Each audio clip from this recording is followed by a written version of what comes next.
Welcome to Every Horror Movie on Netflix, the show where we watch, discuss, and review every horror movie on Netflix. As always, I'm Chris again, here with Patrick again. Hello. Elizabeth again. Hey. And Steven again. Hi. And this week, something a little bit new. We have broken the order, the alphabetical order, because Gerald's Game has been released onto Netflix, and it's a Netflix exclusive horror movie of some possible prestige. So we thought you might want to know what's going on with that movie before we get to it in alphabetical order, because we won't get to the G's until probably late 2018, if then. We might not even be alive then. So we're talking about it today. And we just watched it, didn't we? Yeah, we just watched it probably, I would say, 20 minutes ago. All of us together. This is the first time we've watched one of these movies all together. Like a family. And we embargoed it. We did not comment. We made no comments. It was quiet as a tomb. Well, yeah, I don't know about Let's be honest. There were a few. Okay, well, a few, though. When you're watching a movie like this, it's difficult not to say something at some point out loud. The movie, it's based on a book by Stephen King. And it's been adapted for the screen by Mike Flanagan. Your boy. I don't know if I would call him my boy, but if you're uninitiated, he has several above-average horror movies under his belt. I think that's fair to say. Agree? The ones... Yeah, absolutely. Yeah, above average is fair. I wouldn't say he's made a masterpiece yet, but he has done Oculus. He has done Hush, which is also a Netflix exclusive horror movie. And one of my favorite horror movies of the last year, was it 2016? Yeah. One of my favorite horror movies of last year, Ouija, Origin of Evil. And now... Surprisingly good. Now he's doing Gerald's Game. So, who wants to set up the premise of Gerald's Game? I will, because I recently actually read the book to prep for this podcast. That's right. I was fascinated by this concept, and I kind of wanted to find out what the book is all about before we got a chance. And it's a quick book. So I haven't read the book at all.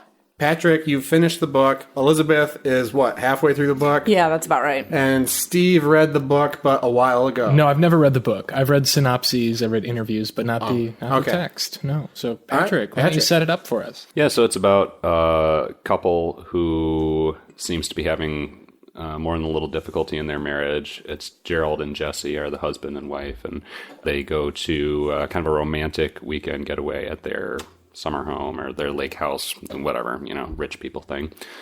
While they're there, Gerald pulls out a pair of handcuffs, which he's got a fetish for, and chains Jesse to the bed. While this is going on, she's not having any of it. She's not into it. And kind of subconsciously, not really trying to hurt him, but more trying to defend herself as she's telling him, no, I don't want this. She, in the book, kicks him in the balls, and he is injured, has a heart attack, I think, right? Heart attack, I think, in the book as well. A little different circumstances in the movie, which is fresher in my mind right now. And dies, leaving her to struggle with hallucinations, kind of fragments of her own psyche as she figures out how to escape this trap. So it's very much a bottle episode kind of thing. Reminds me, at face value, of another famous Stephen King work, Misery. Sure. About a guy trapped in a bed, kind of trying to overcome circumstance. Definitely. Yeah, it's kind of an interesting premise because it really right off the bat brings up like real life horror right off the bat, because you can, at least for me, you can put yourself in her position and she is trapped to this bed and cannot go anywhere, even when her husband is still alive, and she's concerned that he's going to rape her, is really uncomfortable but trying to save their marriage and doesn't know if she should go along with kind of his like fantasy or if she should resist it. And so that's a pretty tense scene right away. And then he dies and it's just her and her sort of hallucinations and everything else that happens, which is also horrific. So it's kind of double horror. And even before that, like on their way to this lake house, their relationship is very tense and kind of disturbing in itself. Like you really get the sense early on that he has complete control over her in the marriage. And he is not painted to be a good guy. Which is really nicely played by Bruce Greenwood and Carla Gugino right off the bat. Like, the performances are, I mean, it's not over the top. It's very subtly that dynamic is established right off the bat. And they throw in, they have the help of a stray dog, there's a stray dog, and Jesse is like, let's help this dog. And he's like, no, that stray's going to get what it deserves. So right away, you want to build a little sympathy, throw in a dog. You want to make someone a villain? Have them say, that dog should die. Yeah, a moment I liked early on in the film relating to the dog is they get to their lake house. We'll assume it's in Maine somewhere because it's Stephen King. It's in Louisiana. Yeah, in the movie it is. In the book, it's in Maine. Okay, sorry. That makes sense. She's shooting me down right off the bat. Tax in the movie, it's in Louisiana. Yeah, for tax reasons, the movie is in Louisiana. So that is important later. Yeah. So that's the only reason I said it. Sorry, Steve. Well, in the movie, it's unclear at the beginning what Gerald's profession is, but we get the sense that obviously he's very wealthy. She's the trophy wife. I mean, he can afford this house. He stocked the fridge with food, and Jesse finds some cuts of meat and goes outside to draw the stray in. She feels so much sympathy for this poor creature. And Gerald comes out and asks what she's doing. It's a very tense moment, and it's because this is Kobe beef. From Kobe. Kobe ribeye from Kobe, which is $200 a portion. And I like that you see both sides of him in this moment, where he's immediately upset with her because she's taken this very expensive meat and offered it to the stray dog. But then he likes that side of her. He seems to wish he was as sensitive as she is. I feel like that scene in and of itself sets up everything you need to know about the relationship in 20 seconds. Well, and it was interesting to me because, I mean, so often film adaptations of books are accused of leaving things out from the book. Like, people who love the book are always like, oh, they left out my favorite part. And this is interesting in that right at the beginning of the movie, they add quite a chunk of extra setup that doesn't happen in the book. Like, the book... Basically, page 2, she's chained to the bed. No, I mean, I'm pretty sure it opens with her chained to the bed and she's thinking out loud, like she's not comfortable and blah, blah, blah. There's no drive up. She hears the dog in the distance, but she's not, they haven't encountered it at all. There's no real setup of their relationship or anything like that or anything. In the movie, he has prepared the lake house for them. He's purchased all this expensive food. He seems to want them to have a good weekend. In the book, there's none of that. But it really doesn't matter because in both, he's dead within 15 pages or 10 minutes. So. Well, they flesh out their relationship, but also I thought it was very efficient the way they did. They don't spend a ton of time developing these characters. It cuts to the chase pretty early, but it still develops them very well. And very soon after he dies, which it's interesting that in the movie, he dies because he's taken too many Viagras, which is definitely a significant...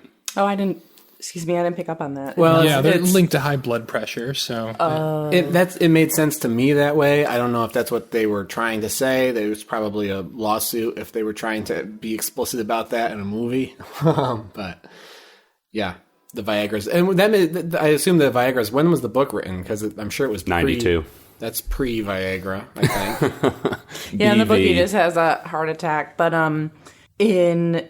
both instances, in the book, she knees him and he falls off the bed and has a heart attack. In the movie, he has a heart attack on top of her, which is pretty horrifying. And then in the process of trying to get him off of her, she ends up knocking him off the bed and he falls off and hits his head really hard. And there's your movie. Yep. She is chained up, handcuffed on both sides, like a crucifix almost, to the bedposts. How's she going to get out of here before she succumbs to death? One thing I really like about this movie is that I expected it, because I've heard the book, I expected it to jump right into her being chained up to the bed and then what happens afterward. I like that it takes a little bit of time, not too much, maybe 12 minutes or so, setting things up. And you really do feel like you know every corner of this room. There's really great sound design. The way that you can hear the headboard moving and the wood creaking a bit. You hear as Gerald is putting the handcuffs on Jesse, you sort of feel what it would be like to be in that position. Again, the director doesn't take too much time setting that up, but you do immediately sort of empathize with Jesse's position as this is happening. Yeah, the sound is great. And almost as soon as he dies, we're introduced to a couple of sort of characters that stick with us for the rest of the movie. Basically, these hallucinations that Jesse has, both of Gerald, who kind of represents like a self-doubting part of her psyche, and a hallucination of herself, who's sort of like the stronger, more forceful person that I think she wishes she could be. And they sort of duel and verbally spar with her and with each other throughout the movie, which is pretty... I liked that. That was cool. Yeah, it's pretty high energy and pretty fun. I'm just wishing this movie had come out before I did a semester of acting class at the community college, because the monologues that are in this movie that Hamlet. I could have harvested... As good as Hamlet. Fascinating. Yeah. Great monologues about death and, all kinds of stuff that I would have loved to have performed the one time I had to perform a monologue in my class. The two hallucinations are another interesting departure from the book, because in the book there's sort of like there's like 4 or 5 different like sort of multiple personalities that pop out of her by the end of the book, and like one of them is an old college friend, one of them is like herself, but sort of like the more puritanical, like good wife version of herself. And I don't know, they play okay in the book, but I don't know, they don't work as well as these two very boiled down archetypes that you get in the movie. It works better. And the performances are great. You mentioned Greenwood Man. He's great. He's great. And goddamn, he's in good shape. How old is that man? I don't know. I could not stop thinking about that. He's in... Well, they probably gave him some notice. If you give me a month's notice that I'm going to have Nothing my would shirt change. off for a whole movie. You would show up looking the same Yeah, you do but today. what about when you're like 60 years old? I don't know. It's been done. And then I haven't said her name because I don't know how to pronounce her last Carla name. Gugino. Carla Gugino. Mm-hmm. She plays Jessie, and she plays the Jessie hallucination as well, and she's great in both roles. Mm-hmm. So, she's having these sort of hallucinations, which are the two parts of her mind, and that goes on for quite a while, and kind of battling each other. And basically, for first, 15, 20 minutes, it's her really believing that she can get out somehow. So she's trying to escape in various ways. She's trying to find a way to drink the cup of water that was left on the shelf above the bed. She is trying to reach the phone, doesn't succeed, and these voices are kind of sparring with her. But I think someone should bring up the thing that triggers her hallucinations, which is the dog that they encountered on the way in. Yeah, so after the scene that I mentioned where she leaves the meat out for the dog, Bruce Greenwood he's DTF, and he drags her back in the house, and she notices that he doesn't close the door, and he's dragging her along, so she doesn't have the opportunity to close the front door to the house. And as she's chained to the bed, after the reality sets in that her husband is in fact dead, she starts to see the blood creep across the floor, which I think is used more metaphorically in the book from what I've read. Again, that's probably getting into spoiler territory. But the dog appears, and she tries to, snap her fingers and get it away from her husband, but, he's hungry. Apparently the Kobe beef wasn't enough. Gotta eat the face. The dog has to eat the face. Is that in the Starts book? with the arm, yeah. That's in the book? Okay, because it seems like a very 21st century sort of meme that dogs will eat your face. Is it? I don't know. No, he definitely snacks on Gerald's cheek in the book. Yeah. And the rest of him. It is pretty... it's hard to watch. I thought it was tough to watch. This whole movie is squirmy. This is a is. squirmy as fuck movie. It is. If you're looking to squirm, Watch it. for at least an hour and 20 minutes of the hour and 45-minute runtime, pick Gerald's Game. And there are some like obvious squirm moments in it, but one of the squirm moments that worked really well in the book and also works really well in the movie that is not something you'd usually squirm about is a glass of water sliding along a shelf. Like, oh, yeah. when there's this shelf mounted above the bed and there's a glass of water on top of it. She needs to drink. She's getting dehydrated. And so she's like reaching up there. She can barely reach this shelf, and because of the handcuffs, she's tipping the shelf to get the glass of water to slide down to her other hand so she can pick it up and drink it. And I was just like, oh, and I had already read the book even, which was a tense scene in the book, but I was just like on the edge of my seat because that glass of water is constantly looking like it's just going to fall and spill all over the fucking place, and it'll all be for naught. And, one of my favorite things about the movie Misery, which I haven't read the book, but the movie Misery, James Caan's character is always like, he's very smart, and he's trying actively to get out of his situation in very smart ways. And like, there were many times in that movie where I'm like, oh, that's a great idea. Why didn't I think of that? They're much more restricted in this movie because there's very little things she can actually do from her position. So there's this shelf on top of the bed that provides most of the thrills because she can kind of finger along the edges of it. Right, and I like that scene because, again, it draws us like further into her predicament. Very quickly, we realize exactly what her limitations are, like how far she can pull her hands in either direction, how far she can move her head, her feet, even as she's trying to kick the dog away. She realizes she can't even really kick her feet over the edge of this enormous bed. And I think it was really smart for the director to sort of set that up, in the first 5 minutes of her being alone on her own. Yeah. The one thing she doesn't try, which I was reading a comment on the Netflix Twitter or something about this movie, she doesn't try to twist her body into a squat and push against the headboard with her legs. I thought of that while watching this, and I was like, I don't think that looks like a pretty To do what? We just to move the bed? To just put more muscle, put her back and legs and butt into trying to break the posts off the bed. But there is one line where it's oh, it's a reinforced headboard or something. So Fuck it's that. It always is. Whatever. But we just have to accept that she's not going to break the headboard, and that works. She does consider something along those lines in the book, to be fair. Okay. But, I think that the real, we get to the down and dirty. Well, what happens first? The guy in the corner appears, or we get into her childhood?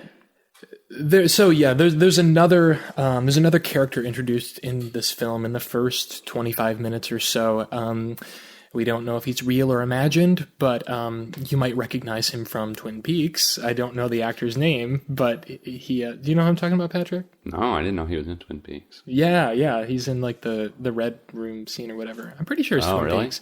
Yeah, somebody should look him up while we're talking about this. He's been in a few movies, and he's a very strange-looking person. I do think they did put some prosthetics on him, but this kind of pale figure appears to her first night alone on the bed after she's woken up, and he slowly creeps toward her. He has this sort of medical bag that's filled with bones and a bracelet, jewelry.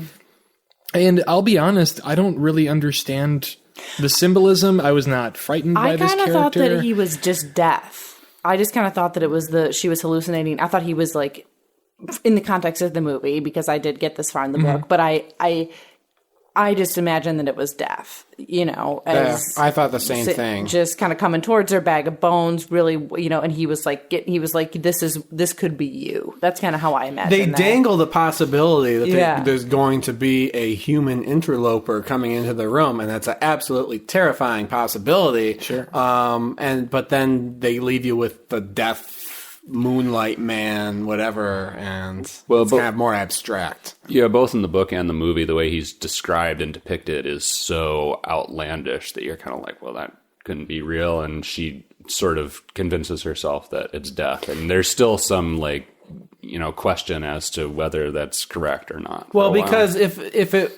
if it were real, he wouldn't have to look like that. Not only is it improbable, but it's unnecessary because it's creepy enough to have a normal dude coming in your room in that situation. Right. He looks like a figment of someone. He looks what you would imagine if you imagined a dude in the corner of your room when you woke up at night. And she says to herself, she repeats, it's not real, it's just moonlight. And she closes her eyes and then she'll open them again and he'll be gone.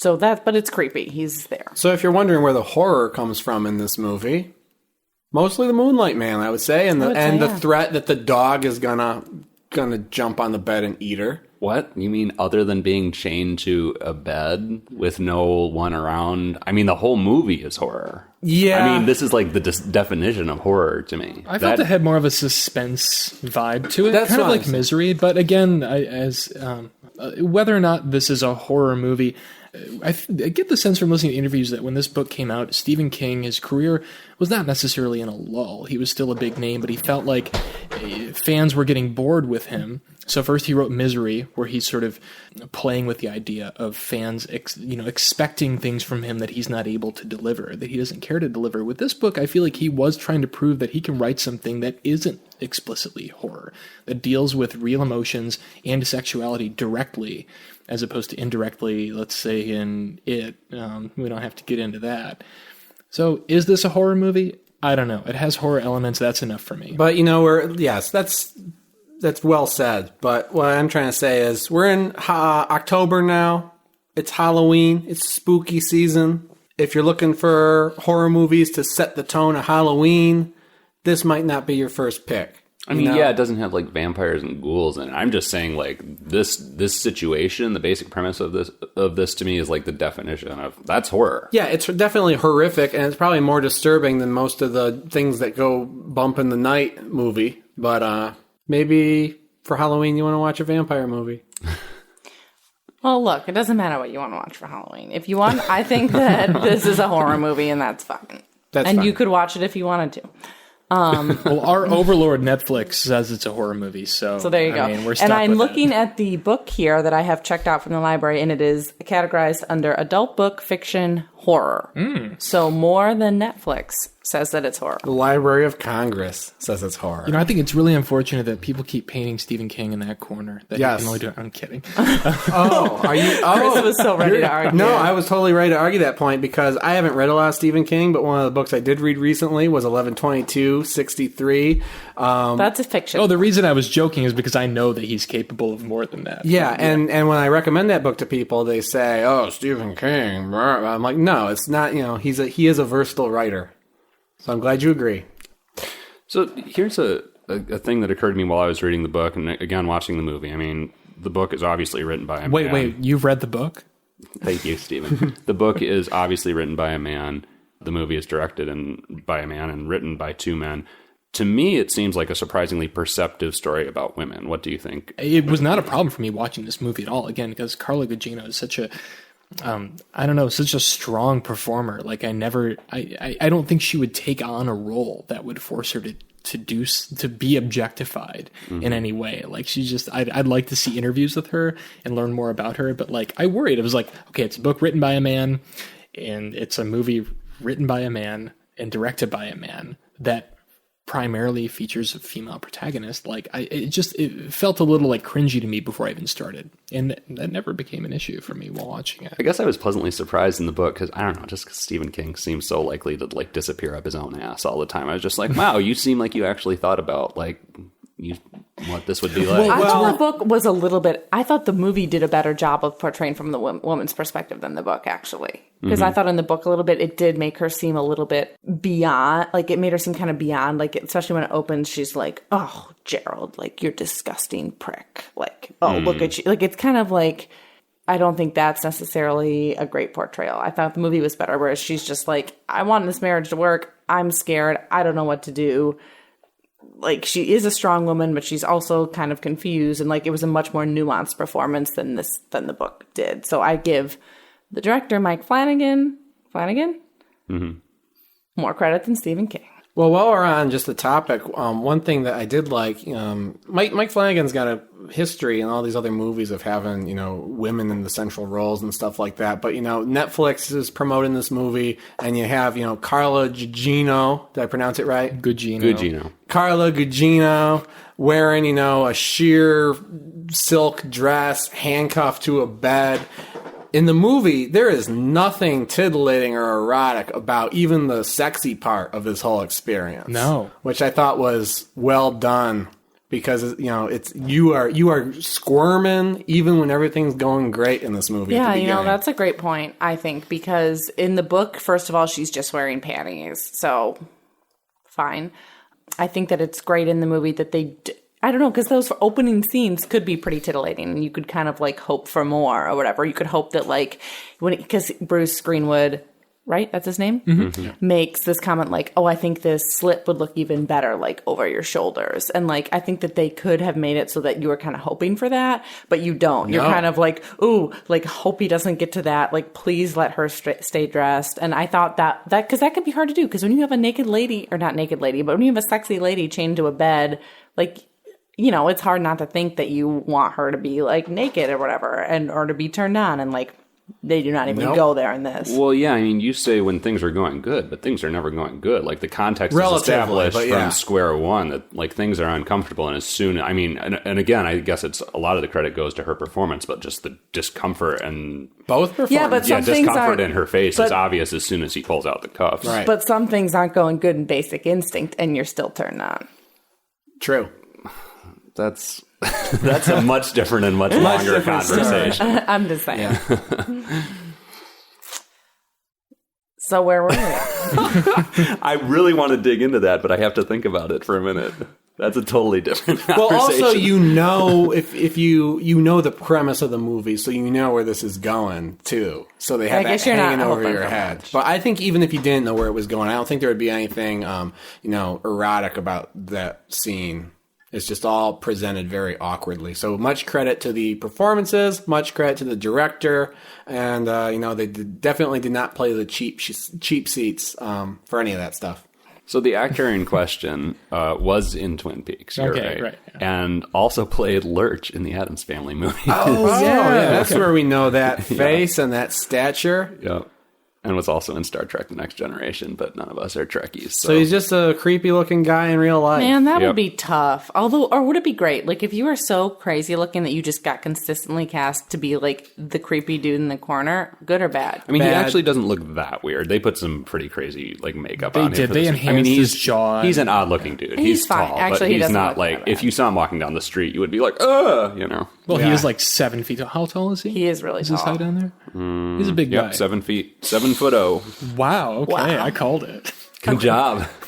Well, I mean, I think that the movie starts to climax when we begin to flash back to Jesse's childhood. But we can't do that now Can we not? because this is a hard movie to really get into without getting into some serious spoiler territory. So we're going to take a little intermission because something happens during an eclipse. We're going to put our eclipse glasses It's on. a very timely movie, so go put your eclipse glasses on and stay tuned through the intermission. And when we come back, we're going to spoil everything.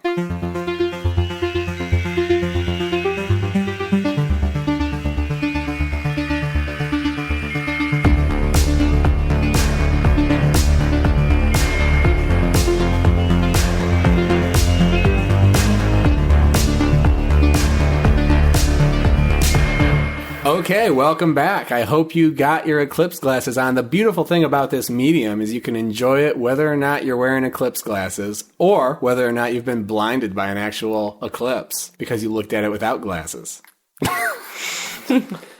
So, as our hero, Jessie, lies in her bed. Heroin? As our heroine, Jessie, lies in her bed, Gendered language. wrists chafed by the steel handcuffs, Hands numb. hands numb, Feet cramped. feet cramped, lips parched. They did a great job with the makeup in this movie. Absolutely. I think they truly chained her to a bed for 2 days. I have When you my see- lips are that parched like every Sunday morning, and that's exactly It's tough times. What's very great well is she has realized. that hallucination of like the stronger version of herself. So you're constantly reminded of how how terrible hot she was looks. at the beginning of the movie. It's so true. I did look at that several times because I was like, Not what I was thinking. no, but I did look at her and I was like, oh my God, she looks awful. Like, I feel so bad. Then they would show the real version of her and you would be reminded of how, like, awful and sick she does look. Right. Like, it was crazy. That was a great technique. For a while, it looks like it's two different actresses. Yeah, when it gets real Yeah. bad. Yeah. But yeah, so as she's laying there in bed, she's being haunted by all her anxieties in the form of these hallucinations, and she flashes back to her childhood when she was at a similar lake house during a total eclipse with her, is it her father or her stepfather? Father. It is her father and mother and whole family. And the father is played by Henry Thomas, who was the little boy in E.T. Oh, really? And if you're wondering, did he take E.T.'s advice to be good? Absolutely not. Absolutely not. And you know what? The whole concept of trigger warnings is a bit overplayed, but I think like people should know if they're going to watch this movie, if they have like a history with sexual assault or something like that, this is not the movie for you. Yeah, Or this you need was to be really hard to watch. I mean, if you look at the poster, I don't think you can safely guess what we're going to talk about in a moment here, but it's definitely a movie about sexual abuse from the get-go. Yes. I feel like the poster is a trigger warning. You see the woman chained to the bed, but oh boy, there's a scene. Like we said, this is a squirmy movie. So who wants to take the bullet and describe this scene? I do. Also, I'd like to say that being chained to the bed is not necessarily sexual abuse between two consenting adults. Of course. But a 12-year-old girl being molested by her father is 100% sexual abuse, and that's what happens in this movie. And we can leave it at that. We can, or should I go into more detail? I'm happy to describe it. So she's somehow, and I don't remember exactly, but the father gets young Jessie to watch the eclipse with him alone on a sort of swinging bench.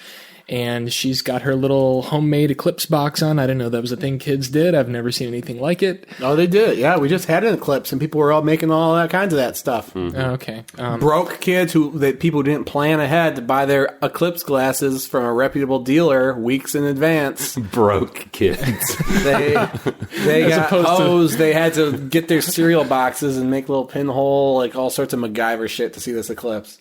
Well, so I mean, this is a really uncomfortable scene, beautifully shot, I should say, especially for like what seems to be a relatively low budget movie. You've got this vista of the lake and the docks and the eclipse, right in the center of the screen, and this kind of red light bathing everything. And her dad, as she's kind of focused on the eclipse, talks about how he realizes, I don't think the movie makes it clear that she's started menstruating, and she's a woman now, and he misses when she was a little girl and she would sit on his lap, and he gradually, very kind of methodically, convinces her to do just that. She sits on his lap, keeps watching the eclipse, and by all appearances, he masturbates with her sitting there, and it's this sustained scene, very close shot. The camera doesn't look away from it, but you also don't see anything. It really did get to me. The excruciating bit of this is that when the scene starts, you know where this is going. Yeah. And it builds it so slowly and methodically, and the guy's just working on her inch by inch by inch by inch, and it just doesn't skip anything. So it's very, very grotesque stuff. The interesting, and I hate to be the guy who keeps bringing up the differences between the movie and the book, but the interesting difference from the book for me was the relationship between her and her dad was set up at much greater length, and she seems... In the movie or the book? In the book. And she seems younger and more innocent in the book. In the movie, you get the idea that she can kind of tell what he's doing and that she doesn't entirely like it, but he kind of talks her into it. In the book, he and the dad and Jessie conspire kind of together to get the mom to leave them alone. She wants to be alone with her dad and loves her dad, and it's really built up how much she wants to be with her dad. And it's that much more fucked up and heartbreaking in the book because she's so innocent and wanted to be there with him, and he just obviously fucking destroys that trust so much. Well, and it just hits a lot harder in the book than in the movie. Yeah, that's interesting. I mean, there is a one line where the parents are arguing, and the mom is upset that Jessie talks back to her and won't pay any attention to her, and she uses the phrase "daddy love." Is that what she says? Daddy's little girl. Daddy's little girl, and he says, "Well, that seems like normal behavior for her age." So, but what you're describing sounds a lot more compelling. She wants to spend more time alone with her dad, and it's that much more heartbreaking when he abuses her. Well, that's and it is heartbreaking when even in the movie, though. I mean, because you can tell she sort of knows what's going on, but still, it's her trust is completely blown and she's devastated. Well, that extra element kind of, for me, her kind of knowing what was going on added a layer of disturbingness and awkwardness to the whole thing. It worked better for me in the book, I guess, because of what I've described already. But I also didn't like Henry Thomas's performance that much. I didn't like the dad's performance that much. It came off as sort of disingenuous, and especially with performances as strong as Bruce Greenwood's and Carla Gugino's, he didn't. That whole, and the actress who played young Jessie didn't really hit with me either. Those flashback scenes didn't work for me. She feels like an accessory, even in that scene where she's. She's technically not being directly physically abused. He's masturbating on his own, and she's sitting there. I mean, it's still extremely uncomfortable, but there's no direct physical contact. But she still felt like an accessory in that scene. The actress didn't even seem to understand the scene that she was playing in. Do you know what I mean? She's just kind of sitting there, blindly looking through the eclipse thing. And as uncomfortable as it was, it didn't feel satisfactorily horrifying for me. The performances just weren't there. It almost felt The like build-up was more uncomfortable than, I guess, when it got down to the brass tacks. sure, which is probably for the best because I mean I don't need to see any more. Yeah, I said when the scene came on, I said to all of you, I was like, I don't want to see a kid get molested right now. And it was like 10 minutes later, that it got down to the... Really? I guess maybe it's just because they devote so much time to developing that backstory in the book, but that whole scene also felt extremely rushed to me. It did to me as well. It seemed pretty quick. Like we didn't spend more than 10 minutes in that flashback. Well, I just now remember that Henry Thomas is actually a Mike Flanagan alum. He was the priest in Ouija Origin of Evil. Okay. Yeah. He had this. He narrated the spookiest part of that movie. If you haven't seen that one, I urge you to see it, but it's not on Netflix, so get it from your local Blockbuster. Your local library. Your local family library. video. So how do you guys feel like these, because there is another scene after the dad masturbates with young Jesse on his lap where they are in the bedroom and he basically does the crazy like psycho stuff that molesters do when they convince you not to tell. He's like, like, I think we should tell your mom. And of course she's horrified. It's Inception. It's completely fucked up and that's what molesters do. And, he succeeds. I'm wondering what, she's flashing back to these things and is very traumatized both in the past and in the present.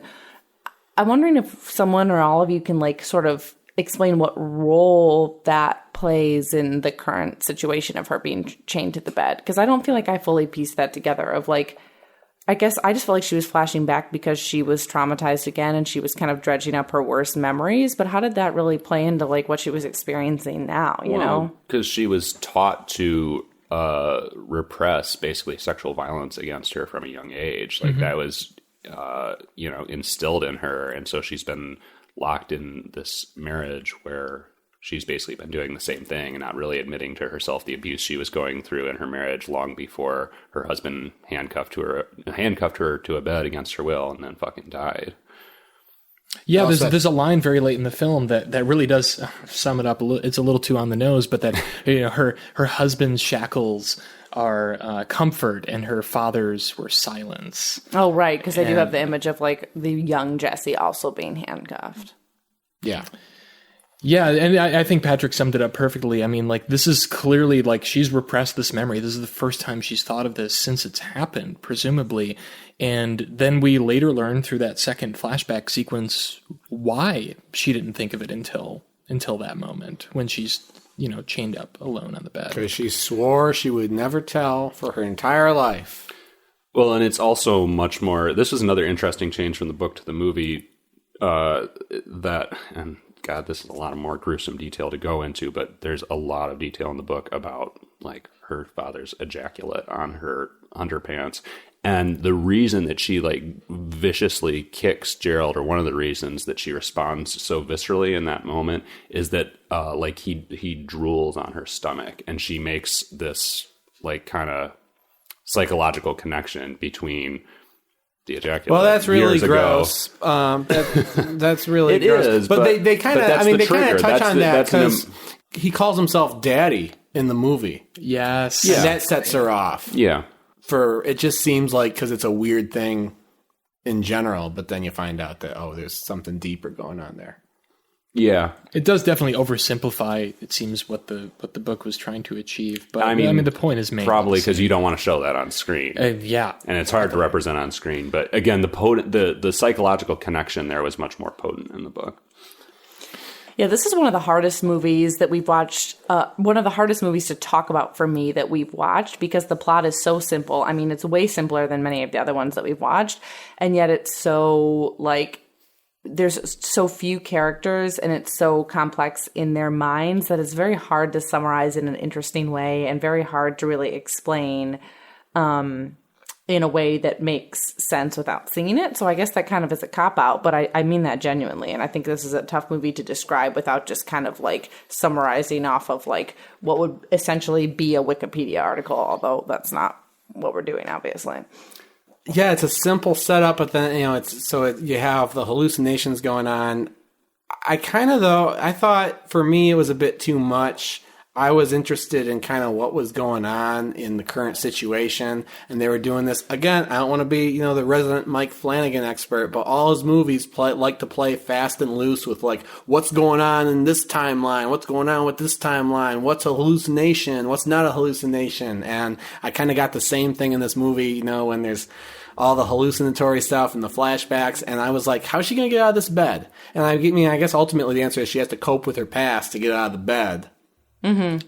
I guess that's what they were going for. She has to summon the strength and the willpower to do it, and I think I don't know. I think that's a cool story, delving into her past. Yeah, because at a certain point, someone was talking about monologues, but Bruce Greenwood has a lengthy monologue at one point where that doubting element that he represents in her mind is basically saying, just give it up. Like, death is coming back. This death-like figure is coming back tonight, and there's nothing you can do. Like, just give into it. I guess what I'm trying to say is the bulk of the movie was kind of a mixed bag to me. There was some stuff that I thought was really powerful, and then there were some monologues I thought were great, but then it seemed like it was just kind of padding it out, and some things just weren't working. It seemed like it took it wasn't very economically told what was going on, probably to make a running time or something. I disagree. I was riveted for, we'll get to it in a bit, but I was riveted for at least the first 90 minutes of this movie.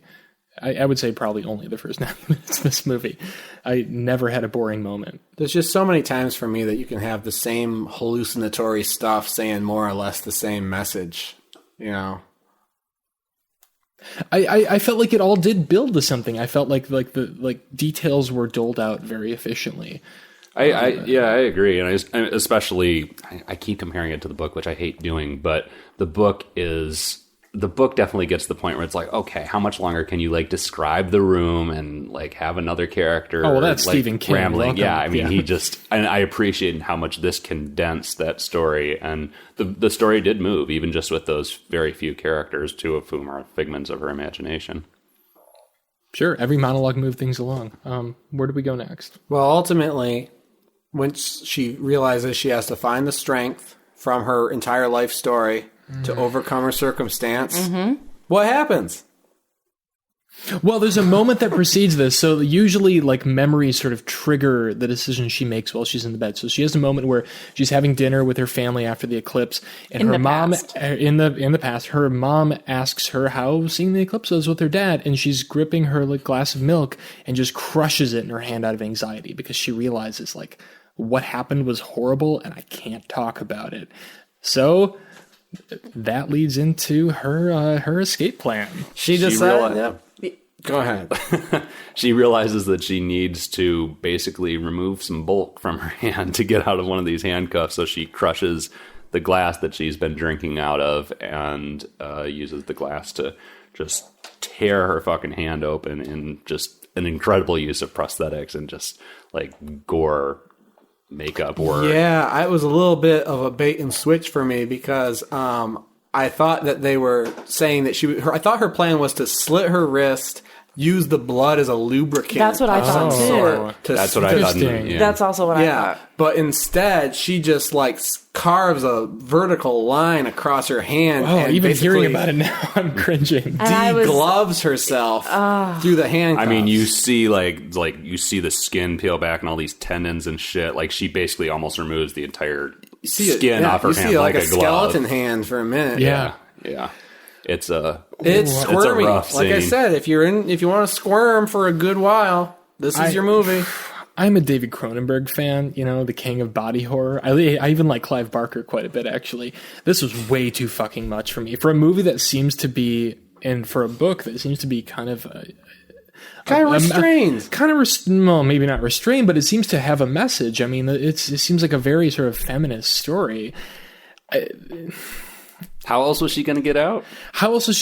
But did we need to see it in that detail? I don't know. It was so extreme. Yeah, I felt like it sort of ruined any emotional investment I had in the story because I had to sit through that scene. Really? We were all just crawling out of our seats. Well, it works. I totally disagree. It works because of the emotional investment, doesn't it? Yeah, you have to build. You empathize with her because that's. You have to see that. You have to feel that I will say with this. her. Okay, so I did feel that with her, and I do think that the movie like sufficiently brought us up to her mental state at the moment she makes that decision to get out of there, but I feel like it kind of made me forget all the deeper themes of the film at the same time. I felt like this is like more of like a prurient sort of horror film and not a real drama. It's not like I didn't feel like the writer, director, or even Stephen King were as interested in the characters as they seemed to be from the outset. Well, you want a little more metaphor, because this film doesn't have very much of that. Come on. Patrick's being sarcastic. But, they write themselves into a corner. She's handcuffed to the bed. I can't think, how would you prefer to see her get out?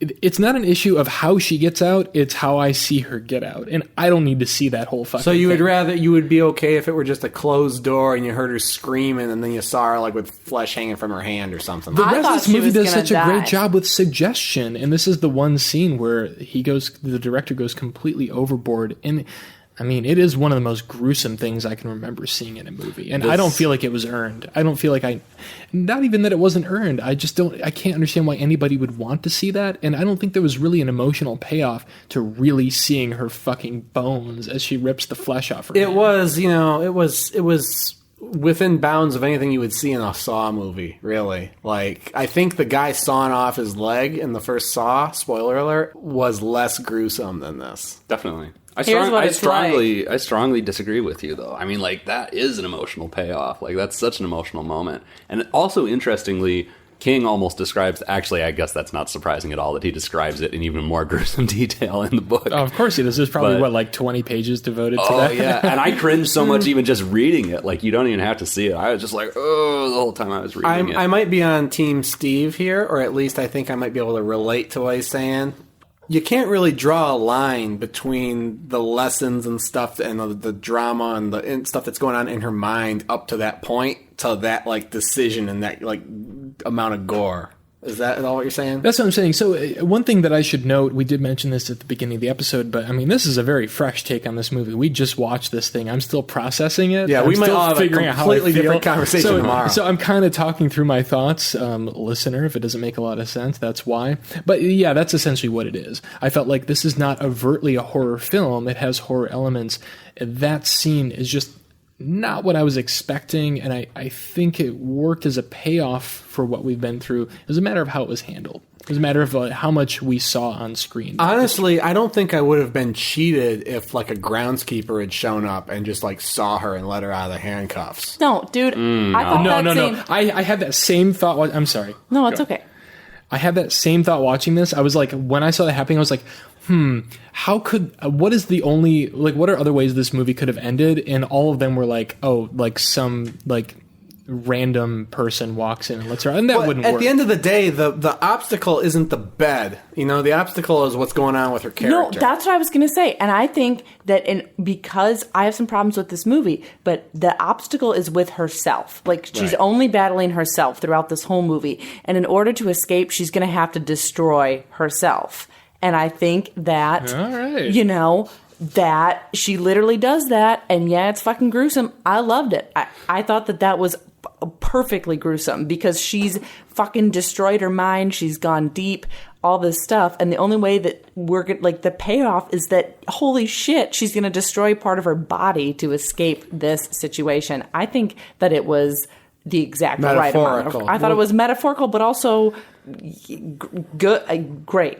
Well, that's a metaphor that people often use in life. Like to get over something really traumatic, or to like really like turn a new leaf, you shed a skin, and she literally sheds her skin in this movie. Well, and also literally slits her wrist. Okay, yeah. I can get. I mean, if a that. groundskeeper shows up, you cheat her of her entire the culmination of her entire journey. Yeah, that's an absurd. Well, I don't think anyone's saying that that's how it should have. No, I'm saying I don't think I would have minded, because really there's an epilogue, which we're probably ready to talk about now. There's an epilogue that really kind of brings her whole character thing around, and that shows the character that she's escaped the prison of her own mind, rather than the prison of the bed's arbitrary. That's she's stuck in the bed and she's going to be stuck there. But then the real story is how she overcomes her own demons. Yeah. So when she gets out, she happens to see a photo in the paper that looks a lot like this weird death moonlight man, this figure we've been describing, and it turns out that this guy is actually a real person. It wasn't a hallucination. And he's a killer who's been digging up graves, breaking into people's homes. Fuck all Chris. that. Fucking Fuck all people in that their stuff. sleep. I don't care, honestly. When that happened, I was just like, why? This character appears for a total of maybe 2 minutes in the movie so far. Not even that. I think we should finish just summarizing what happens before we jump I'm into sorry, our once reaction Chris on broke, it. I was like, I'm joining you. This is all that. bullshit. But so she goes and confronts him in court. He's being arraigned. She goes and confronts him, and they have a moment. She claims her final victory and walks off into the sunset. So Yeah, she just to finally. finish I guess. setting up what the happens. message is she has found the courage to assert herself in front of one of these oppressors or something. Is that what we're getting from that? She I guess that's finally what we're supposed battles to get, one of yeah. her hallucinations, I guess, although he's not really a hallucination. No, he's real. She stands toe to toe with him and says, "Hey, here I am." But see, And to you're me, smaller than I thought you'd be. We've never heard that in a movie before. Also, isn't that a metaphor for Gerald's penis? Yeah, maybe. Yeah. Oh, okay. I mean, it connects back thematically, yeah. Wow, I didn't think of that. Also, to me, see that the epilogue, would have been better without it at all. Oh, yes. I mean, so a phrase that Kyle, of all people, coined, unnecessary epilogue. That's exactly what... I can't think of... I asked as soon as this movie ended, my first comment was, name me an epilogue in a movie that worked. I can't think of one. I think if you can't keep the story going on the same speed, you need to just end it. There's no reason to just cut to 20 years later, whatever, different tone, different style, narration as well. Yeah, There's been no narration in this film so far. They've done such a great job of not using narration, which is the tool I thought they'd use for her inner voices. And then they resort to that stage technique. It would have been better if that guy, the creepy dude, was a hallucination. Better. And the way it's left, and I thought this was very apt, was you don't really know if he's a hallucination or not. And Right. he symbolizes death. And then as she's on the way out of the house, she gives him her wedding ring because he collects jewelry. And then she's like, the police never found the wedding ring. So where was it? Was it death? Was it human? Somewhere in between? Good. I love Leave it at that. I'd rather have that question in my mind Me than what too. I saw. Me Instead, too. we get what seems like an excruciatingly long narration. It's like the end of something you'd see on one of these X-Files episodes that Patrick hates so much. He's over here writing a shaking his letter. head. Oh my God. She's writing a letter to no one. Yeah, she No, wrote it's it to her herself. younger self. To her younger Yeah. self. Okay, well, let me She's gonna repeat. put a it in letter the to no mailbox. one. So clearly she's At in the lake therapy house. and her therapist has instructed her to do Right. this. But It's absurd. She's gonna put it in the mailbox at the lake house, and her little self's gonna come pull it out. and then, yeah. But they give that Moonlight Man, he was flesh and blood. He committed all these crimes in these states, in these dates, with these MOs, and he committed these murders, and he did this, and the police raided his house, and this is what they found. On and on and on and on and on. you know I don't what? give one fuck. I didn't have. I never invested any amount of energy or fear in the Moonlight Man through the entire movie because again he appears twice very briefly. I was like, oh my God, I didn't realize you were so hung up on this guy, Jesse. That's shocking. Again, You need if help. it were scary, he wouldn't have to be a freak. Patrick, counterpoint. He's got a lot to say. I can tell. Oh, yeah. I knew you guys had a lot to say on this, so I figured I'd just let you go. I have complex feelings on this because when I read the book, and the book does the same thing. It's all told in third person, and then it switches to first person. She's writing. It's a different font and everything. I was kind of like, don't like this. Don't like this. I was super comfortable with the dude just being death, and that was it. That it was another hallucination. And as she started to get into, how this was a real guy, he was a serial killer, blah, blah, blah. Here's why he collects bones and jewelry. I was like, oh, really? But it takes on more power in the book that I think doesn't quite come across in the movie because she's being gaslighted a little. There's a guy who's sort of helping her in the book after this whole traumatic thing happens, and she finds out about this serial killer, Jobert is his name. And he's like, no, there's no way. And she finally it's her final victory over basically men being fucking shitty to her that this is a real guy and she's not fucking crazy. And that was very powerful in the book. It didn't come across as well in the movie, and the voiceover, the monologue didn't work very well at all in the movie, but I think it still had more power for me than it did for you guys because I had that context from the book. I mean, Isn't it enough to have her sort of inner struggle resolved and her to have sort of made peace with her relationship with Gerald. Why do we need the Moonlight Man at all? Like, I understand, like, her being afraid of dying, but, like, that seems rarely apparent. I don't feel like we need a metaphor to explain, like, yeah, you're chained to a bed, and, like, there's no water, there's nobody around, like, yeah, you're gonna die. Like, Stephen King is just, like, again, out of control in this story, it seems. Let's leave it at the, like, she's helping the counseling. She's doing that stuff. Like, you can tell she's got her shit together at the end of the movie in a way that she didn't have at the beginning of the movie. Leave it at that. We That's don't all I need need to to see. barge through the courtroom doors and say, hey, to the Moonlight Man. And what does the Moonlight Man say?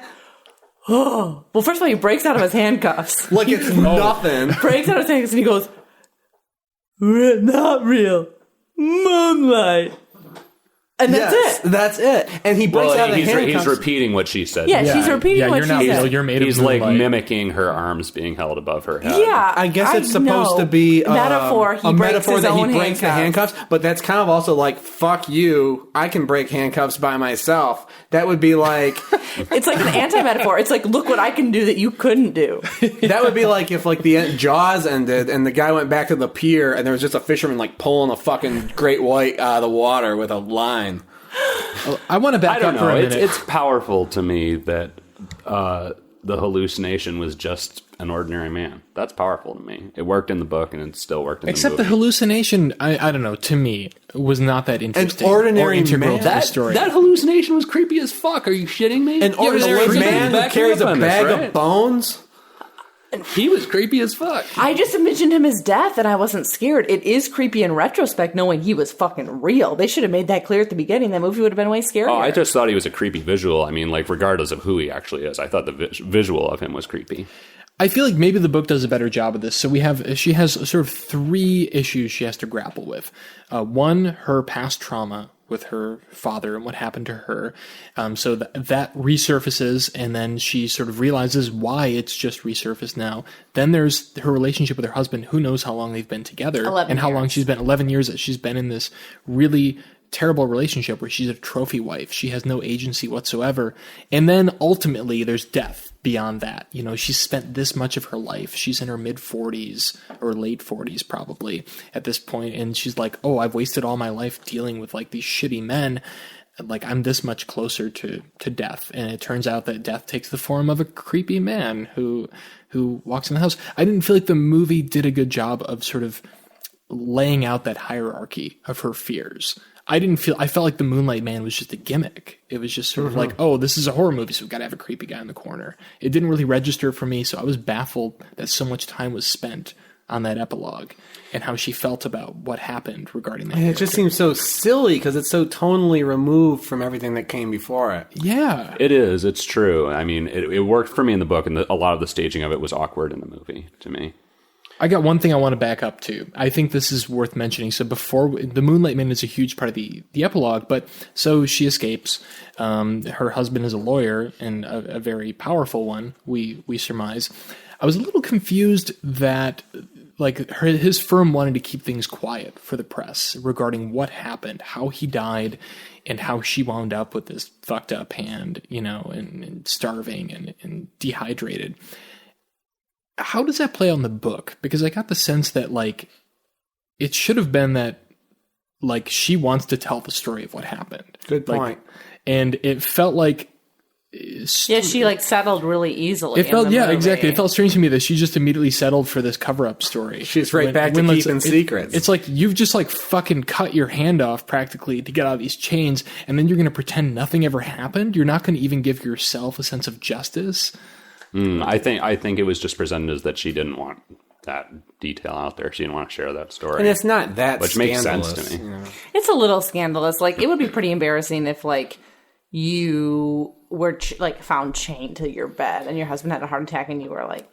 Yeah, I mean, I don't want know. people to, like, who aren't close to me to know details of my sex life. Right, I'm sure in the that first would be place, tough. let alone, like, splashed across every newspaper. Yeah. I guess I was like baffled that they included that scene, but then again, it's also like, well, it's a question the viewer is going to have. Like, okay, so she escapes and goes back to a normal life. Like, well, how does she handle that publicly? Well, she did found the foundation in the movie. She starts a Yeah. foundation to help other kids who are sexually abused and starts telling the story about her It was abuse. all perfect. Perfect. Oh, I Should have didn't left like it that. at that. Oh, I didn't like Oh, that. because that was ties way directly too on opinion. nose. I didn't like it didn't either. like I'm that like, at all. dude, she gets out, she crashes the car, she gets discovered. I want to see a shot of her writing a letter to her younger self. You can even have some narration. That's it. That's all I want to know. She's okay. She's worked through her shit. She's going to turn a new leaf. And it's left to... I'm with Steven It's left to the completely. audience to imagine what her life is like going forward. I thought the starting a foundation for abused kids was cheesy in the context of this movie. That seems super cheesy to It me. felt like the movie was trying to be like I don't think socially that's in the book. responsible. Yeah, it in felt like some it was way. like this. Yeah, I mean, this feels movie. very pat. And it does. And this movie is about like an abused woman, and you want people like that to recover, of course. And I feel like they went too far in that direction. Like, look at this complete recovery, like vengeance to the Moonlight Man, foundation for abused kids. It also sets a You know. high bar for sexual assault survivors. Right. It's like, if you can just make a life for yourself where you're okay, that's enough. yeah. It just seemed like it went way too far in the other direction. So the ending had some problems. Oh boy, well then we get to the credits. And I was, as much as I cringed during that degloving scene where she's cutting off her flesh, as soon as Mike Flanagan's name comes up and the eclipse effect over the G in his last That was name, I was great. like, dude, come No, on. the eclipse is such a... Yo, wait, what are you guys talking about? You guys reacted really viscerally to that, and I don't... What was the problem with the The credits? problem is the eclipse, the total eclipse, is such a strong visual symbol in this movie, and it directly ties back to this very uncomfortable scene where there's a 12-year-old getting molested, and then it says, directed by Mike Flanagan, and the G Dude. glows like an eclipse. Couldn't have said it better. That's exactly what I felt. Yeah, I can see that. It's just kind of like, all right, man, dude, wow. So Mike Flanagan, Well, but a work in it's not like it progress. was just his name. It did that over all the like G's and O's in the credits. no, I yeah, think- it did. No, it did. Because It he did. was in the credits several times. Oh, Stephen King's It name did over came others' up. names, Yeah, yeah. it wasn't like he was It just was giving still just himself like- special treat. If it had only been gets his name, eclipsed. only I get the eclipse letter. So I would say Mike Flanagan's still a work in progress. His movies continue to be above par for horror, but I still don't think he's struck a masterpiece that I would recommend to everybody.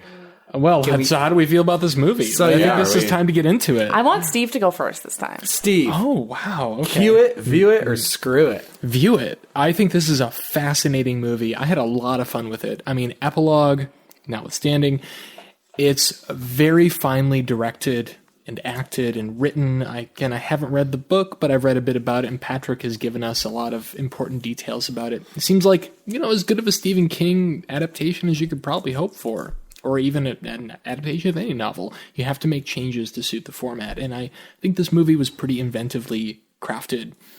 I was enthralled by everything except the last 20 minutes. I say view it. If you have a history of sexual abuse, definitely don't view it. Or, stay away from know it. what you're getting into.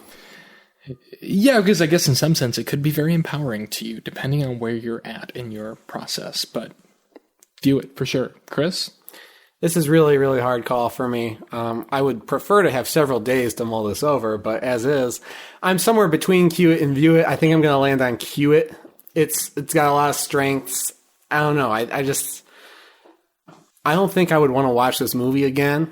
And the degloving scene, it had some issues. I think that's the number one reason like people should watch this movie, because that's like such a strong scene that's going to like stick in people's minds, and you're going to reference when you talk to your friends about this movie. But I don't know.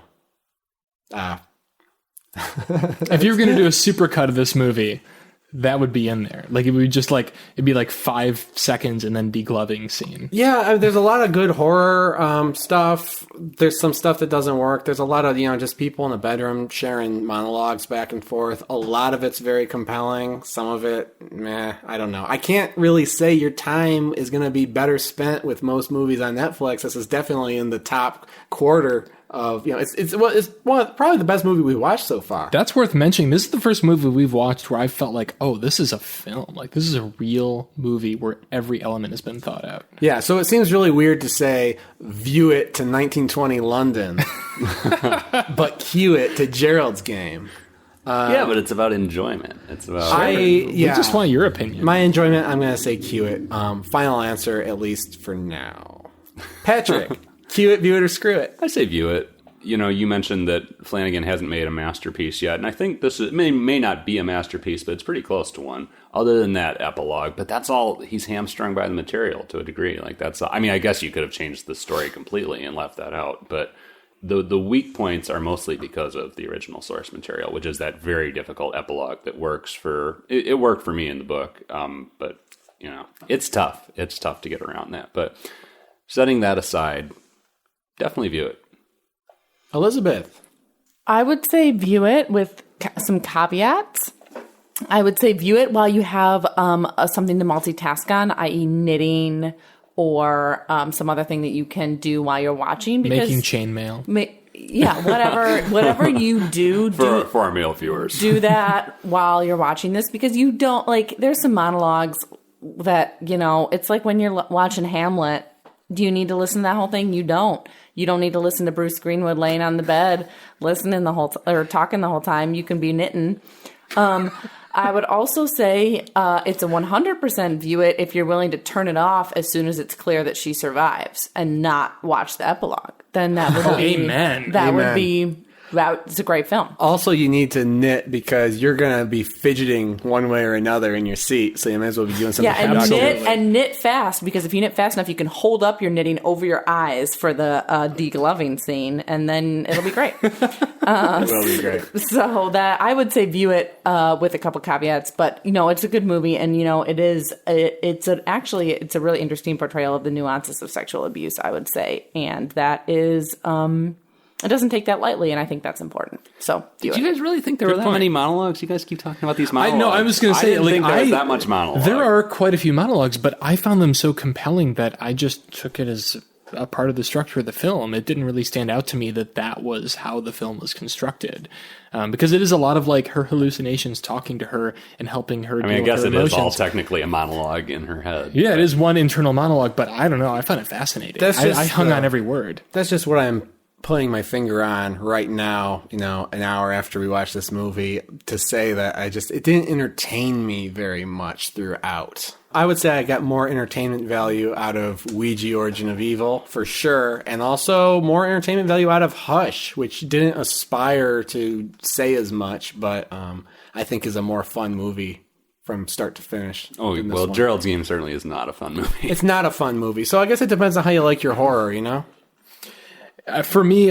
Patrick knows this, and I guess you're learning because you've watched a couple of films I've recommended to you. Well, did you watch The Witch yet? Not yet. Not yet, but you watched Under the Skin. I like movies that are focused on dialogue and performances without much else going on. To me, that can be really gripping, and for the most part, gripping is a weird term to use in a movie where a woman basically cuts the flesh off her hand, and is unable to grip anything. Not even a tiny little key. Yeah. Well, we're going to make maybe the most jarring segue of all time, because next week we're watching Three-Headed Shark Attack. Oh, boy. So I hope you find your strong performances and your strong dialogue in that one. I don't have any hopes for that, but we'll see. We'll see. I'm going to give it a chance. If you can't wait to hear from us before then, you can always drop by our social media channels, Facebook, Twitter, Instagram, at AmonCast on all platforms, EHMONcast. Drop us a line. Troll us a little. We love to troll back. And also drop by, leave us a review on iTunes or whatever your podcast service is. People say it's a big deal. It helps a lot. I haven't seen the evidence, but a million people can't be wrong, right? So until then, for every horror movie on Netflix, I'm Chris. I'm Patrick. I'm Elizabeth. I'm Steven. And don't get chained to a bed.